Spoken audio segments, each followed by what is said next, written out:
Today I'm going to show you how to make a castle inspired by the famous artist Mary Blair.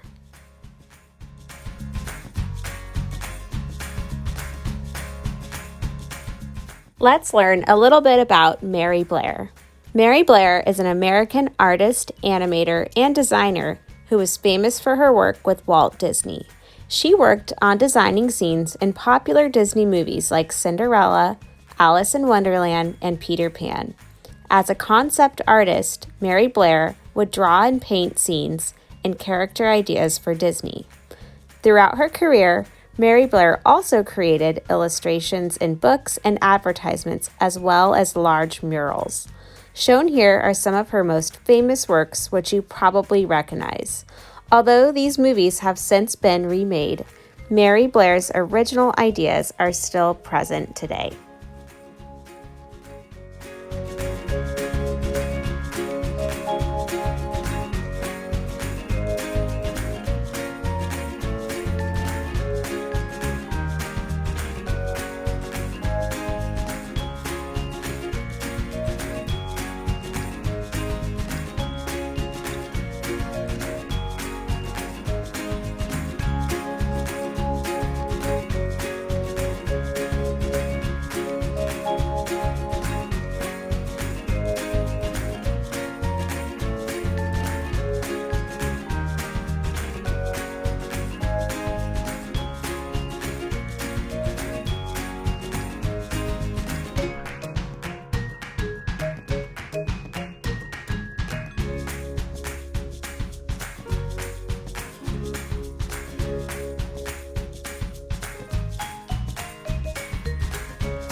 If you have been to Disneyland, you probably recognize Mary Blair's work from one of the park's most popular rides. Although she worked on movies, Mary Blair is most famous for her work in designing the ride It's a Small World at the Disneyland Resort. The ride first opened in 1966 at Disneyland and has gone through a few changes since Mary Blair's time, but for the most part, it has remained the same. Her style is known for having bright, whimsical colors, full of geometric shapes and high contrast. Take a look at how Mary Blair's artistic style was put into a ride concept.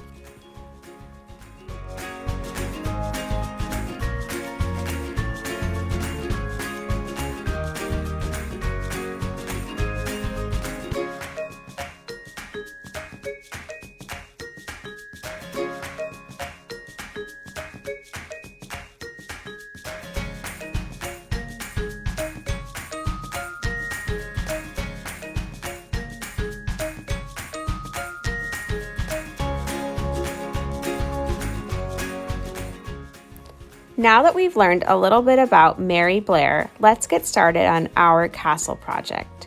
So for your materials, you'll need a piece of paper, a pencil, a permanent marker like a Sharpie, and an eraser. And today I'll be using crayons, markers, and watercolor paint to add color. And you'll also need a paintbrush and a water cup. Now, if you don't have watercolors or a paintbrush, no worries. You can also just color in your castle. I also have some printed examples of Mary Blair's castles here, and I'm showing you how she's used geometric shapes. Remember, geometric shapes are shapes that you can recognize and name, like a circle, a square, a rectangle, a triangle, a heart, a half circle, a diamond. Those are all geometric shapes. So she fills her spaces with lots of geometric shapes. Now, before you start drawing your castle, make sure your paper is going horizontally so that the longer sides are going across. That way we have enough room for our castle. Now, I'm also using a ruler to begin my castle drawing, and I'm drawing vertical lines to create the towers in my castle. And then I'm giving each tower a unique top. So that one had like a half circle or like a dome shape. This one I'm going to make kind of a curved triangle shape. So each tower should have a different top, make each one stand out and be unique. And you might also want to use a variety of heights so that the towers are not all the same height. So you have some that are shorter and some that are taller.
Now that I have towers going all the way across my page, the basic structure of my castle is done.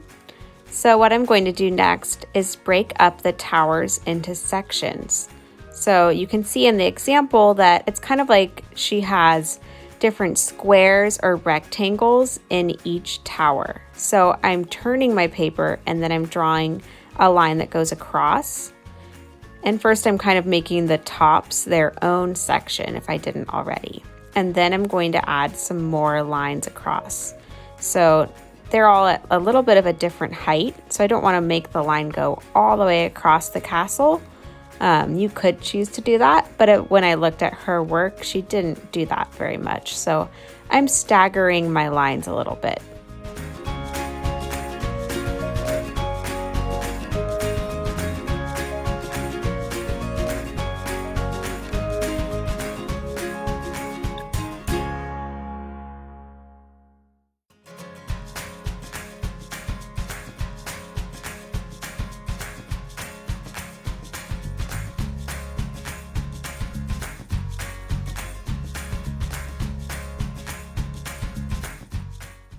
Now that I have sections drawn in each of the towers, I'm going to start to add some more detail. So you could start by breaking up each section in half if you'd like, or you can draw a shape. So I'm making kind of an X shape in this square, and that is repeated a lot in Mary Blair's work, so that's something you might want to do. And I'm going to do that on a couple of the towers. I don't want to do it in every section, but I do want to repeat it a little bit.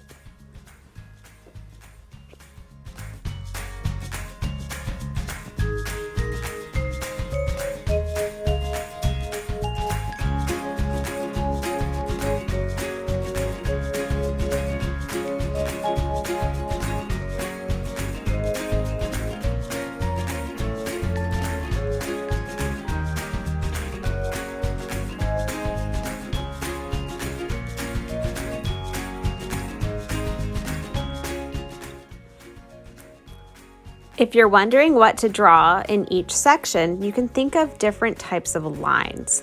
So we have a vertical line that goes up and down. We could do diagonal lines that go at an angle. You could do horizontal lines that go across, or you could also think of shapes. So here I'm drawing this kind of tulip flower shape that Mary Blair uses a lot in her work.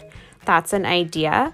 You can also think of simple shapes like a square, a rectangle, a heart, a triangle. Those we also see a lot in Mary Blair's work. So just think of shapes that you know or lines that you know to fill in the different sections.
Let's see the rest of the drawing sped up a little bit.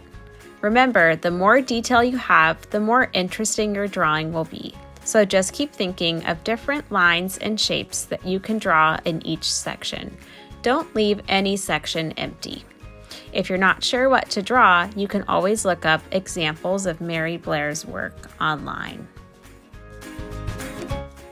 Now that the drawing is done, the next step is to outline all the pencil lines with a black Sharpie. When I'm outlining, notice how I'm turning my paper. Because I have so many different types of lines and shapes, I find it easier to turn my paper as I outline so I can make a neater outline. This might help you too while you're outlining.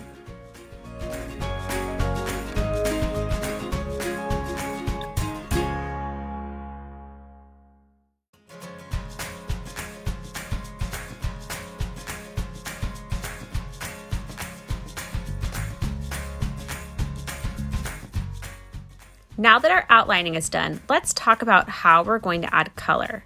So I have crayons here, and I also have washable markers, not permanent markers. I also have watercolor paints, and I have a cup of water and a paintbrush.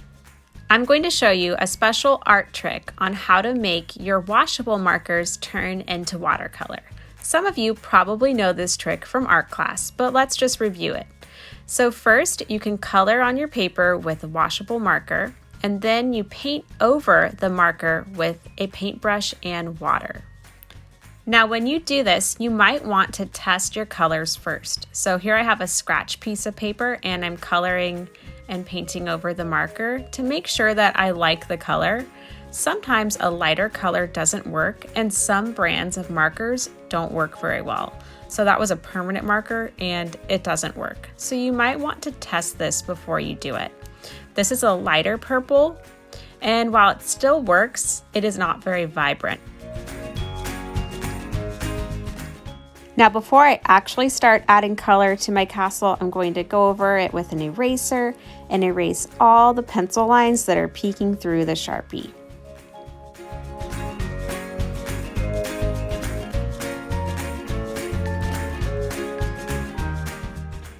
Now our next step is to color in some of the shapes with crayons.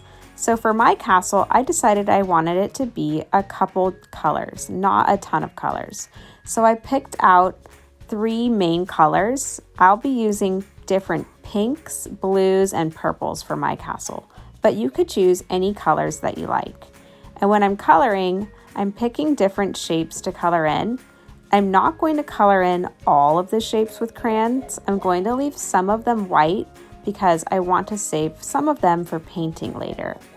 You might want to look at what shapes are the smallest and color in the smallest ones with crayons because those will be harder to add paint to later.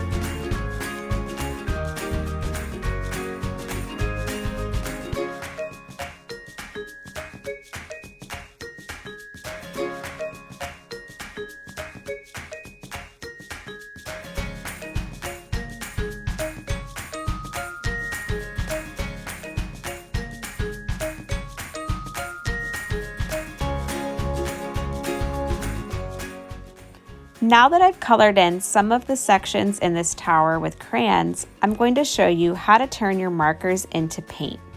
So you'll want to outline the shape with the color that you want to use. And I would go through and do this on all of the shapes first before painting over it with water. That will just make it easier for you to outline the rest of the shapes, because if your paper is wet and you're trying to color around it, you could easily rip your paper and that wouldn't be very fun. So go ahead and outline all of the shapes that you're going to add water to.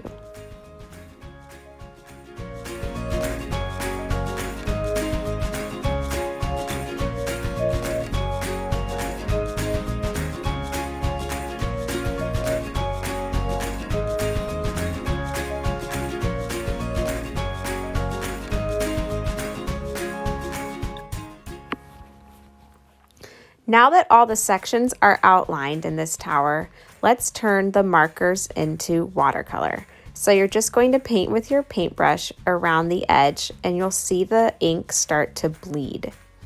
Be careful not to add too much water or you might get a puddle on your paper. Also, make sure to rinse your brush each time you're painting a new color.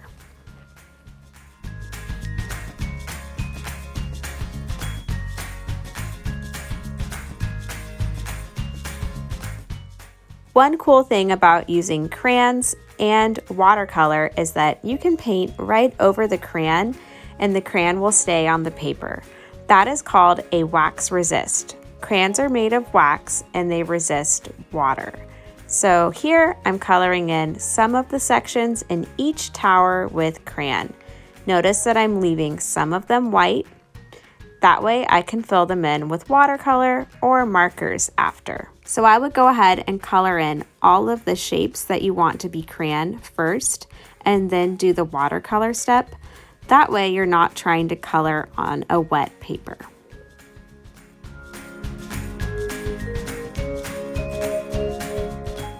Now that all the crayon sections are done, I'm going to start painting the rest of the sections with watercolors. If you have watercolors at home, this would be a great time to use them. If you don't, then you could try the marker trick where you turn it into watercolor. If you don't have a paintbrush at home, that's okay too. You can just color in your castle. I'm also trying to keep my color palette the same, so I'm using lots of blues, purples, and pinks while I'm painting. And I'm going to do a little bit of both methods. So I'm going to use a little watercolor and some of the marker water trick.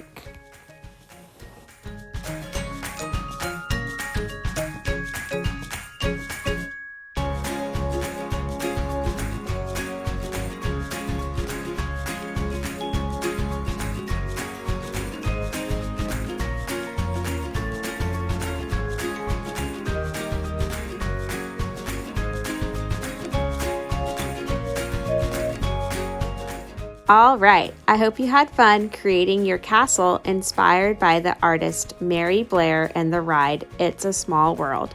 I cannot wait to see what you make.